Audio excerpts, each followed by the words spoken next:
তুলে নিয়ে এসেছে। এ যদি এই বাড়িতে এন্ট্রি নেয় তাহলে আমরা এই বাড়িতে কেউ টিকতে পারবো না। ড্যাড প্লিজ তুমি বিষয়টা দেখো প্লিজ। রিম, আকাশ যে ভুলটা করেছে তার ফল তো আমাদের সবাইকে ভুগতেই হবে, তাই না? ভিডিও কন্টেন্ট বানাতে গিয়ে ভিডিওতে বিয়ে করলো, সেই বিয়েটা ভাইরাল হলো, সবাই দেখলো এবং দেখে সবাই সেটাকে সত্যি বলে বিশ্বাস করে নিল।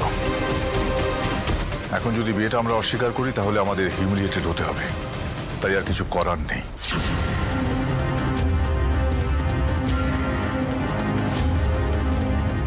মানে কি বলছো তুমি? ডু রিয়েলাইজ কি বলছো? ও এই বাড়ির বউ হবে, এটা হতে পারে না।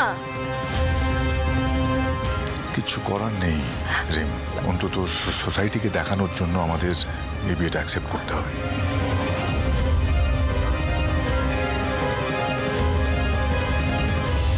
স্যার ডেকেছিলেন?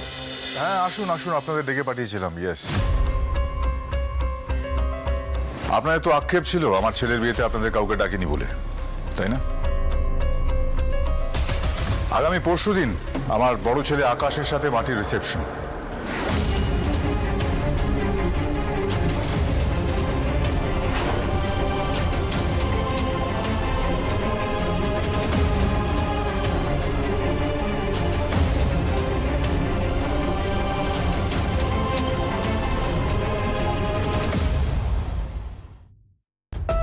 আগামী পরশুদিন আমার ছেলে আকাশ আর মাটির রিসেপশনে আপনাদের ইনভিটেশন রইল, আপনারা আসবেন। Thank you sir.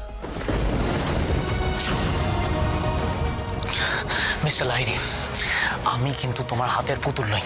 নিজের ইচ্ছে বাড়ি ছেড়ে চলে গেছিলে তুমি আকাশ, আবার নিজের ইচ্ছেতেই ফিরে এসেছো। এই ছাদের তলায় যখন তুমি চলেই এসেছো তখন করবে সেটাই যেটা আমি বলবো, কারণ এই বাড়িতে আমার ডিসিশনই ফাইনাল ডিসিশন।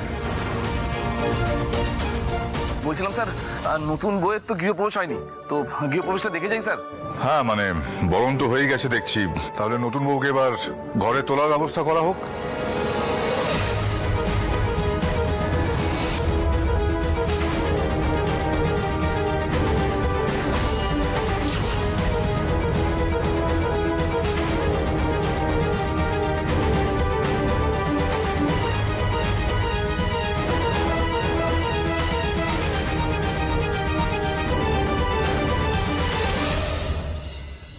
দাদা ভাই, তুই এখানে দাঁড়িয়ে রইলি কেন? যা মাটির পাশে কি দাঁড়া। দেখ বাইরের লোক আছে কিন্তু, এতগুলো লোকের সামনে তুই রিয়াক্ট করিস না প্লিজ, যা তুই।